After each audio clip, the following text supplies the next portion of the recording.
Have you ever had God just ask you to ask Him for something that wasn't even on your radar? It was so far away from any kind of prayer request you would have. He did that with me, And through this, I learned that God truly knows our hearts, right? In the book of Proverbs, it says, delight yourself in the Lord and He will give you the desires of your heart.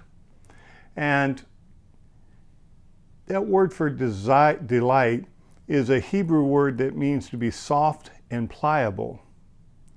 And so if you take the word delight and replace it with soft and pliable, it says, be soft and pliable in the Lord and He will give you the desires of your heart. Now, that means that God's going to mold and shape you to have the desires that He wants you to have. And that is part of the process of being transformed into the image of Jesus. But if you look at Psalm 139, the psalmist says, before you formed me in the womb, you knew me, right? I firmly believe that God created all of us with specific desires, specific gifts and talents, ways of thinking. He created some people to be engineers and some to be artists, right? He created some to be politician kind of people, others to be followers. He created some to be leaders in the church or in business. He created some to like sports. He created some to cook. God gave all of us all these different purposes, gifts in life. And I believe that He didn't just do that so I would have something special. I believe that God intentionally created everyone the way He did so that they could then bless everybody around them. It's not about me, it's about how can I bless other people with the gifts and talents that God has given me. But why was why was it so odd to me that God would tell me to ask Him for a wife? I mean, when you think about it, that's a good thing, right? Well, depends, In Proverbs, it says it's better to live in a small house with a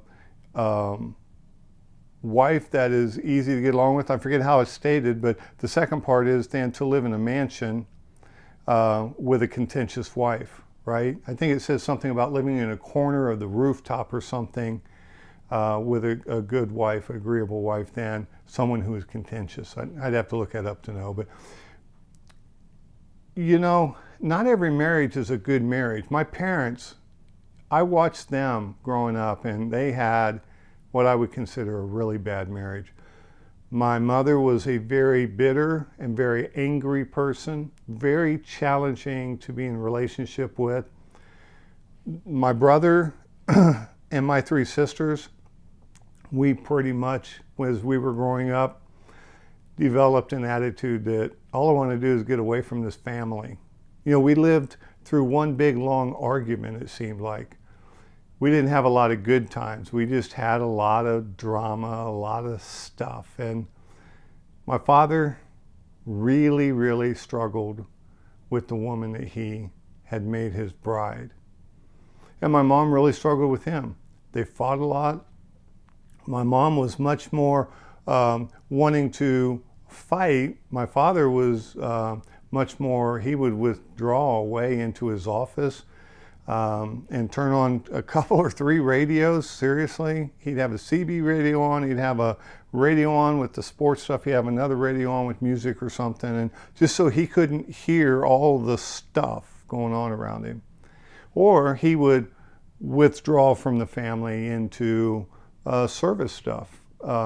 He was part of the VFW, the American Legion, an organization called the 40 and 8, which I never quite understood what that was, but he would spend a lot of time outside the home, away from my mom, away from his wife. So I grew up seeing this, and by the time I was getting out of high school, I was pretty convinced I did not want to be married. My mom, she used to tease me that I had said two things about women. One was I didn't want a woman telling me what to do, and that in part is because my mom wanted to have absolute control over everyone around her. And the second is that I never wanted to be married. And I liked women. I had women friends and stuff, but I did not want to get in a relationship with someone where I could be wounded and hurt the way I was with my mom.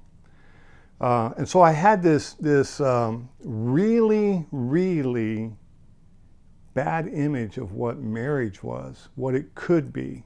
I didn't see any advantage to being married. What I saw was it's all just pain and drama and arguing, and it's just not good. And so when I was in my late 20s, I was in prayer one night, and out of the blue, God just said to me, ask me for a wife.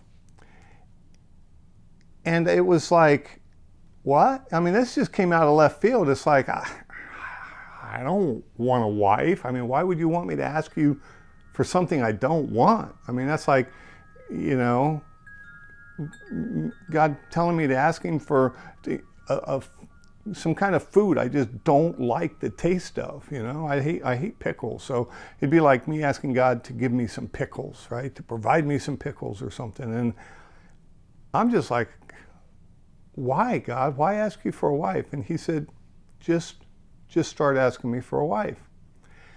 And so out of obedience, I started praying for God to give me a wife. And after 3 or 4 months, God spoke to me one night, and he said, okay, you've been asking me for a wife now. He says, what do you want? And I said, what do you mean, what do I want? He said, well, you know, what do you want? And I said, I don't know, one of those women things. And he said, no. He said, tell me what you want in a woman. And I'm like, okay. And I gave God what I call my post-hippie era, all-American version of the perfect woman. Came down to chest, rear end, and a desire to have sex more than me. As a young man, that's what I thought a wife was, right? Somebody great to look at and somebody great to have sex with. And God just calmly said, you need to work on your values a bit. And so I kept praying for God to give me a wife, and God started to show me what makes his daughters valuable, what makes women valuable. And I remember the very first thing that he showed me. I delivered furniture for a living at the time, and my boss and I, we carried a sofa into this home one day, and we set it down. I took the plastic off. I took off, you know, the straps that were holding on the pillows and, you know, different things, and got all that stuff off. And I glanced to my right, and right there was the end table, and it had a lamp on it, and under the lamp was a doily. And I looked at that doily and I thought, only a woman would put a doily on a coffee table. And then I started getting choked up when I realized a woman will do that. And I don't know why I got choked up over that, but I started getting choked up. And I picked up the plastic from the sofa and the trash and stuff and looked at my boss and said, hey, I'm going back out to the truck, get it ready for the next stop. And he's like, okay. And so I go back out to the truck. I climb up in the back of this truck and I start crying. I'm like, only a woman puts a doily on an end table. Only a woman does it. And I'm just like bawling. You know, not bad, but I'm just like, man, and God was touching my heart. My heart was so emotional with this thought. And then I remember I began to become more observant when I walked into a home. And God's Spirit began pointing things out to me. Like, I got to a place where I could tell you if a woman's presence was in a home. I was never 100% sure if there was a man's presence, if a woman lived in that home, but I could always tell you there was a woman's presence in a home, right?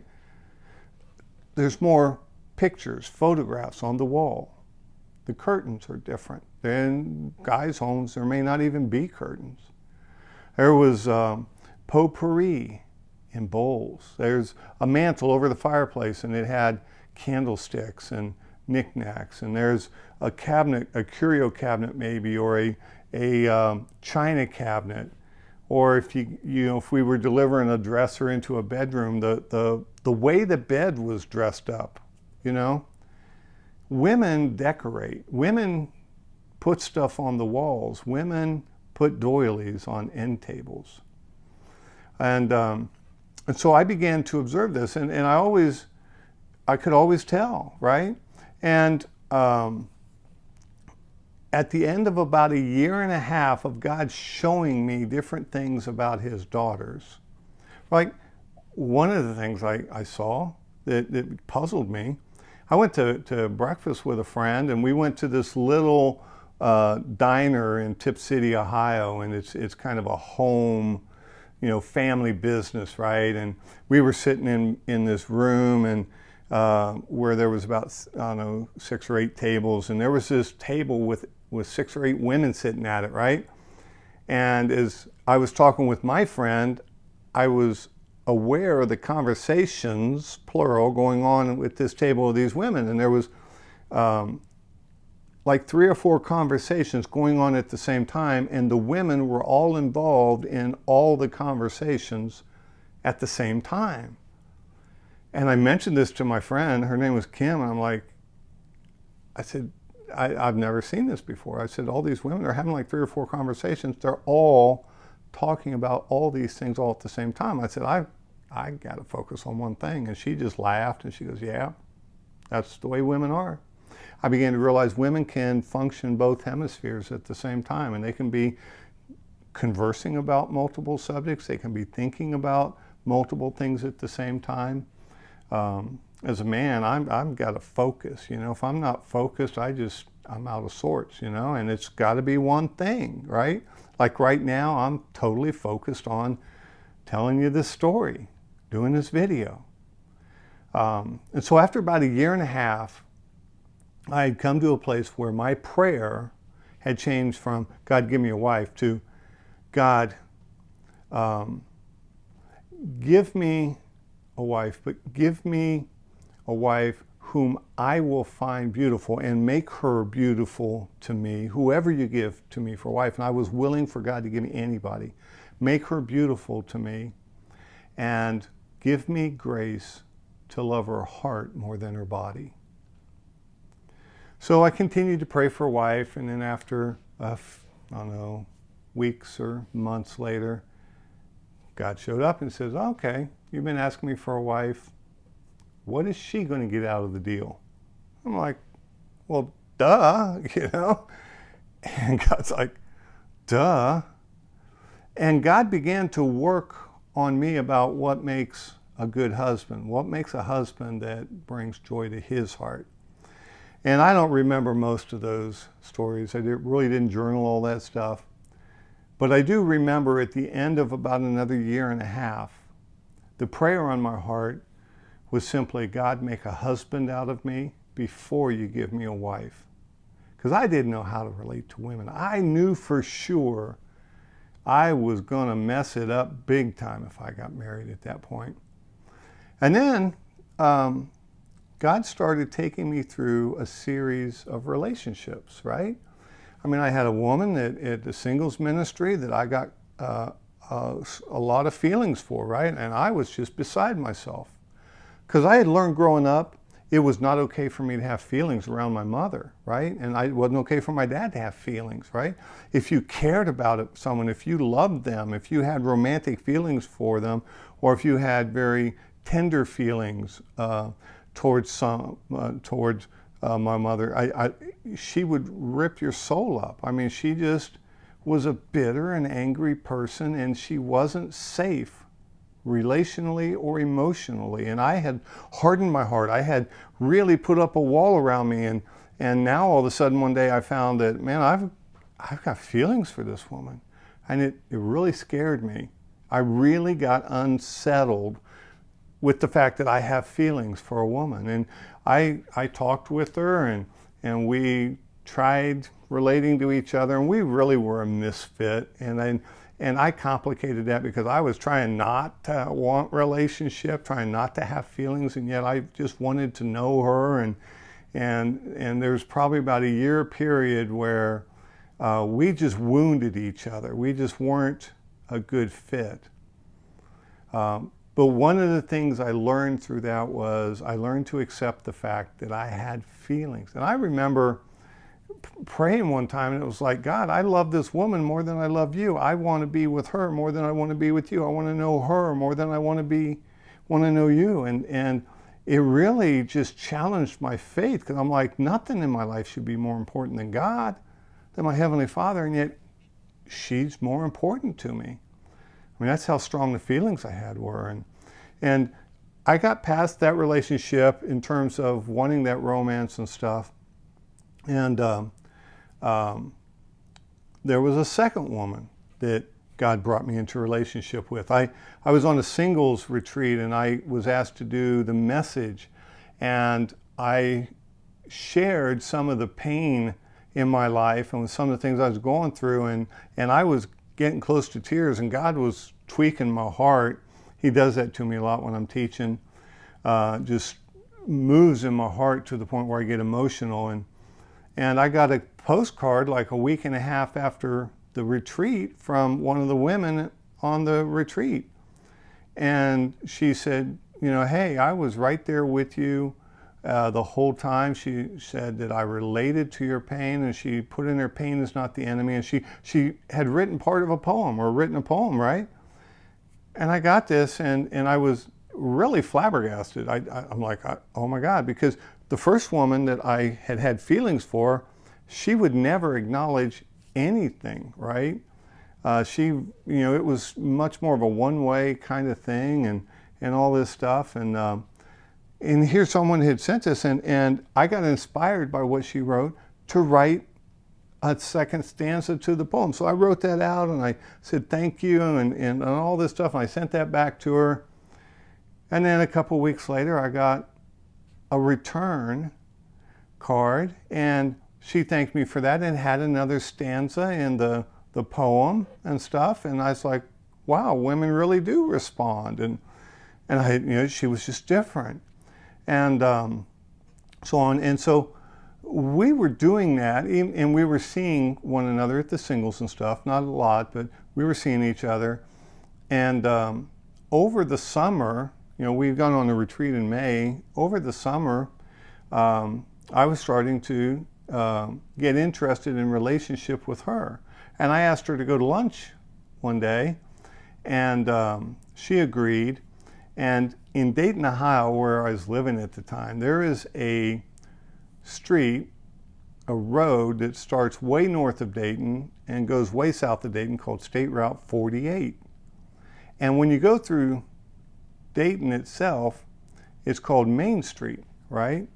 And on this road, 48, there were 2 restaurants of the same name. I don't know if they were Friendlies or Frisch's or what they were, but there was on 48 2 of the same kind of restaurants, one on the north side of town, one on the south side of town. And I asked her if she wanted to do lunch and do it at, the restaurant on 48, and she said yeah. And so we did, only we did lunch at different restaurants. She went to one and I went to the other. And I had bought some flowers because I was starting to get some feelings and stuff, and I felt bad that this got mixed up and stuff, and I had bought her a card and stuff. And so after I got off work that day and she hadn't been there, I went home. This was before cell phones. I went over to her home and said, hey, I said, I missed you at lunch today. And she goes, well, I missed you at lunch. And I said, well, where did you go? And she told me where she went to the restaurant. I'm like, oh, wow. I said, I forgot there's 2 of those restaurants on State Route 48. And I said, well, hey, I said, I got these flowers in this card that I was going to give you at lunch. And she nervously accepted them. And then came Labor Day. I don't know how long after this, but come Labor Day, I went over to a friend's house that was having a party for all the singles. And I was over there, and he and I were talking and stuff. And she came in with one of her friends, and she was there about 5 minutes. She came up to him and she said, hey, I need to talk to you. I said, okay. And so we went outside, and she just shut the relationship down. And I had never experienced that before. She just said, no more, no flowers, no cards, no nothing. Don't call me, etc.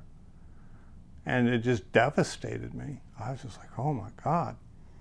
And she went back inside, and I went back inside, and I ended up talking with my friend some, but I saw her at church the next Sunday, and it felt like there was an arrow. I mean, as soon as I saw her, it felt like an arrow just pierced my chest. Just whoosh.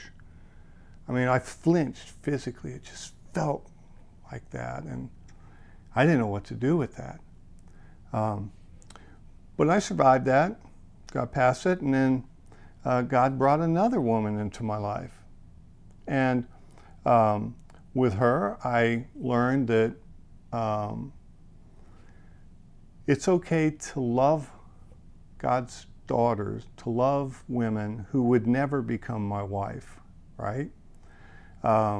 She and I, we dated, and it was kind of on again and off again, and we fussed with each other, and she had her issues, I had mine, and everything. But God, through that relationship, He gave me wisdom to see we would not be a healthy couple together, but I loved her, and it was okay to love her as a woman, as a person, knowing that she was never going to be my wife. And I rested in that. I mean, God had brought me to a place where I rested in a place of having feelings for a woman, really genuinely caring about her, and knowing I wasn't going to marry her. Then He brought another woman along, and with her, we intentionally said we're just going to be friends, and we started being able to talk on a more intimate level and everything. And after a while, I remember sitting on her front porch with her and just telling her that I felt like the communication that we were experiencing together was a marriage. It was an intimate marriage kind of conversation. We felt so comfortable and trusted each other so much. We talked about everything, right? Never kissed her. I hugged her, but I never kissed her, never took a walk and held hands with her, never crossed any physical boundaries with her. I did, though, reach a point after several years where I wanted to marry her, and I bought her some nice jewelry and gave it to her and said, I'm attracted to you. Said, I want to bless you. And I said, this is a demonstration of what I want to do for you. And she said that she just wanted to be friends and kept a boundary up, and I respected that, and so on.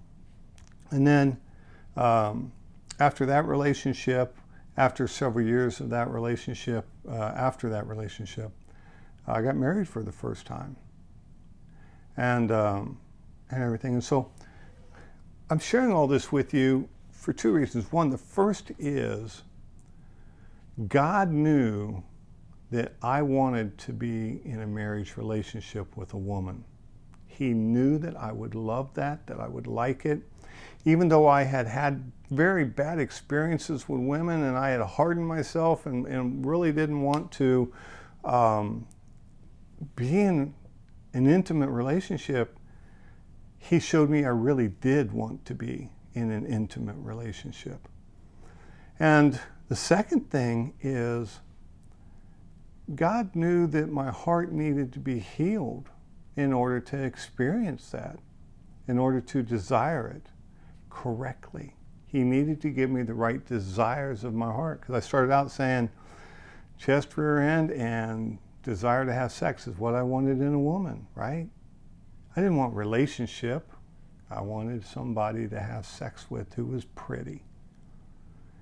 God changed my heart, because my wife that I have now, I love her, and as much as she wrestles with my confession that I love her, irregardless of her physical body, right?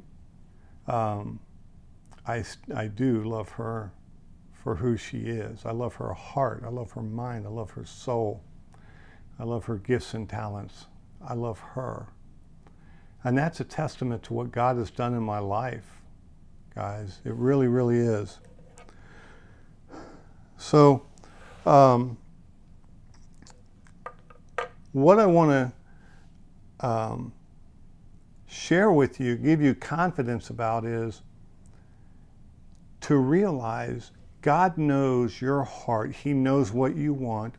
And if you are going to become who God created you to be, which is what this channel is all about, we want to help you become the person God created you to be, to let go of all of the false stuff in your life and embrace the real stuff that God reveals to you. In order for you to enter into that, you have to be willing to let go of what you believe and what you value at this point in your life. God is still working in my life, still changing my heart. There's other areas of my life that I've talked about, I'm going to continue talking about, that will illustrate how God knows my heart. God led me down a path towards the things that would bless my heart. You know, I heard a guy speaking once, and he said that he was 20 years or 25 years into doing ministry, and he said, I'm doing everything that satisfies my soul, but nothing I ever thought I would be doing. And that's just another way to say that God knows our hearts. And if we truly follow Him, He will lead us into the vocation that we were designed for. He will lead us into relationships that we can do, that we can, a person that we can relate well with. And you know, not everybody can be married or in an intimate relationship with anybody. There are relationships that are easier than other relationships. We all know that. There are people we just have an affinity for, that we don't fuss and fight with. And there's other people that we just don't see eye to eye on very much stuff. It would be a challenge to be in a relationship, a marriage relationship with them. God knows how we think, the things that we delight in, the foods that we like to eat. I mean, everything, guys, everything. You can trust God for your future. And I don't mean the financial blessings, the blessings in this world. I'm talking about you can trust God for the future of your heart, the future of your character, the future of who you are. And that, guys, is at the core of the Christian life, because Jesus did not save us just to deliver us from the kingdom of darkness into the kingdom of light so that we didn't have to experience eternal damnation or go to hell. He saved us into the kingdom, and the kingdom is all about God blessing us and making us happy, filling us with joy. And when I say making us happy, I don't mean giving us the stuff that we want. Joy and happiness is the result of a heart that is one with Him and filled with His Spirit. And that's an incremental thing. It's a little by little by little by little, and it's a transformational thing, little by little. Paul says in some of his writings, you know, that we go from glory to glory to glory, right? And the glory, he said, is Christ in you, the hope of glory, right? Christ in you means you are becoming more and more like Jesus. You think like Jesus. You care about what Jesus cares about. You feel the same things that Jesus felt when He was here. You think like Jesus, etc., etc. So this is John Pearson with Before Eternity. I really hope this has blessed you, that through my experience you can see that there is hope. There is real hope in God turning areas of your heart around so that he can bring into your life the satisfaction that you've always desired. So just want to say to you, go and bless God and bless other people. Amen.